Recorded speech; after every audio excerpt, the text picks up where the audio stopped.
Hi guys, ಇವತ್ತು without makeup ಅಲ್ಲಿ travel ಮಾಡ್ತಿದ್ದೀನಿ. ಎಲ್ಲಿಗೆ ಅಂದ್ರೆ ಬ್ಯಾಂಗ್ಳೂರಿಗೆ. ಗೈಸ್ ಟ್ರೈನ್ ಒಳಗೆ ಹೋದರೆ ಫುಲ್ಲು ರಶ್. ಹೇಗೋ ಸೀಟಂತೂ ಸಿಕ್ತು, ಬ್ಯಾಂಗ್ಳೂರ್ಗೆ ರೀಚ್ ಕೂಡ ಆಗಿದ್ದೀನಿ. ಟೈಮ್ 10 ಆಗಿದೆ. ನನಗಂತೂ ಸಿಕ್ಕಾಬಟ್ಟೆ ಹಸಿವಾಗ್ತಿದೆ. ಸೊ ಅಲ್ಲಿರುವ ಇಂಡಿಯನ್ ರೈಲ್ವೆ ಕ್ಯಾಂಟೀನ್ಗೆ ಹೋಗಿ ಟಿಫನ್ ಮುಗಿಸೋಣ ಅಂತ ತಿಂಡಿ ಕೂಡ ತಿಂದಾಯಿತು. ನೆಕ್ಸ್ಟು ವಿಧಾನಸೌಧಕ್ಕೆ ಹೋಗೋಕ್ಕೋಸ್ಕರ ಮೆಟ್ರೋ ಕೂಡ ಹತ್ತಿ ಆಯಿತು. ನಾನು ಬಂದಿದ್ದೆ ವಿಧಾನಸೌಧಕ್ಕೆ. ಎಂಟ್ರಿ ಆಗ್ತಾ ಇದ್ದೀನಿ, ಒಳಗೆ ಹೋಗಬೇಕು. ಏನೇನು ಆ್ಯಕ್ಟಿವಿಟೀಸ್ ಇದೆ, ಹೇಗೆ ಫೆಸ್ಟ್ ಫೆಸ್ಟ್ ಅಂದಿದ ತಕ್ಷಣ ನಾನು ನೋಡಿದ್ದು ಯಾರನ್ನೋ ಗೊತ್ತಾ, ಆ್ಯಕ್ಟರ್ ಕೋಲಿ ರಮ್ಯ ಅವ್ರನ್ನ ಟೀಮ್ನ. ಫೈನಲಿ ವಿಧಾನಸೌಧ ಎಲ್ಲ ರೌಂಡ್ ಹಾಕೋಣ ಅಂತೇಳಿ ಹೋಗ್ತಾ ಇದ್ದೀನಿ. ತುಂಬ ಅಂದರೆ ತುಂಬ ಚೆನ್ನಾಗಿ ಡೆಕೋರೇಷನ್ ಎಲ್ಲ ಮಾಡಿದ್ದಾರೆ. ಕೃಷ್ಣ ಬೈರೇಗೌಡ ಸರ್ಗೆ ಥ್ಯಾಂಕ್ ಯು ಸೋ ಮಚ್. ಈ ಸಲ ಪಬ್ಲಿಕ್ಕಿಗೆ ಈ ಥರ ಆಪರ್ಚುನಿಟಿ ಕೊಟ್ಟಿದ್ದಕ್ಕೆ.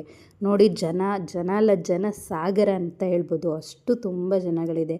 ಟೈಮಿಗೆ 11:30 ಆಗಿದೆ, ಹಾಗಾಗಿ ಯಾರನ್ನೂ ಒಳಗಡೆ ಬಿಡ್ತಾ ಇಲ್ಲ. ಮತ್ತು 3 ಡೇಸ್ ಮೊದಲೇ ಟಿಕೆಟ್ನ ಬುಕ್ ಆಗಿರಬೇಕು ಆನ್ಲೈನಲ್ಲಿ ಅಂತ ಹೇಳಿದ್ದಾರೆ. ಹಾಗಾಗಿ QR ಕೋಡ್ನ ಚೆಕ್ ಮಾಡಿ ಎಂಟ್ರಿ ತೊಗೊತಾರಂತೆ. ಸೊ ಎಲ್ಲರೂ ಹೊರಗಡೆ ಕಳಿಸ್ತಾ ಇದ್ದಾರೆ.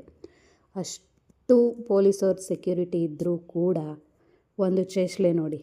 2 ಅವರ್ಸಿಂದ ಈ ಲೇಡೀಸ್ ಗ್ಯಾಂಗ್ನ ಯಾರೋ ಒಬ್ಬ ಫಾಲೋ ಮಾಡ್ತಾ ಇದ್ದಾನೆ. ಇಂಥವ್ರಿಗೆಲ್ಲ ಏನು ಹೇಳಬೇಕು ರೀ. ಹೆಣ್ಮಕ್ಳಿಗೆ ಸ್ವಾತಂತ್ರ್ಯ ಈಗಲೂ ಕೂಡ ಸಿಕ್ಕಿಲ್ಲ ಇಂಥ ಜನಗಳಿಂದ. ಓಕೆ, ಎಲ್ಲರೂ ಹೊರ್ಗಡೆ ಕೂಡ ಕಳಿಸಿದ್ದಾರೆ. ನಾನು ಕೂಡ ಹೊರಗಡೆ ಹೋಗ್ತಾ ಇದ್ದೀನಿ. ಅಲ್ಲಿ ನೋಡಿದರೆ ಸಿಕ್ಕಾಬಟ್ಟೆ ಜನ ಇದ್ದಾರೆ. ಇಷ್ಟು ಜನಗಳ ಮಧ್ಯೆ ನಾನು ಒಳಗೆ ಎಂಟ್ರಿ ಕೊಡ್ತೀನೋ ಕೊಡಲ್ವೋ ಅದನ್ನು ಮುಂದಿನ ವೀಡಿಯೋದಲ್ಲಿ ಕಾದು ನೋಡಿ. ಅಲ್ಲಿವರೆಗೂ ನನ್ನ ಚಾನಲ್ನ ಸಬ್ಸ್ಕ್ರೈಬ್ ಮಾಡ್ಕೊಳ್ಳಿ. ವಿಡಿಯೋ ಇಷ್ಟ ಆದರೆ ಲೈಕ್ ಮಾಡಿ, ಕಮೆಂಟ್ ಮಾಡಿ, ಶೇರ್ ಮಾಡೋದನ್ನು ಮರಿಬೇಡಿ. ಹಾಗೆ ಹೊಸ ವೀಡಿಯೋಗಳು ಮಿಸ್ ಆಗಬಾರ್ದು ಅಂದರೆ ಬೆಲ್ ಬಟನ್ ಕೂಡ ಪ್ರೆಸ್ ಮಾಡ್ಕೊಳ್ಳಿ. Thank you for watching.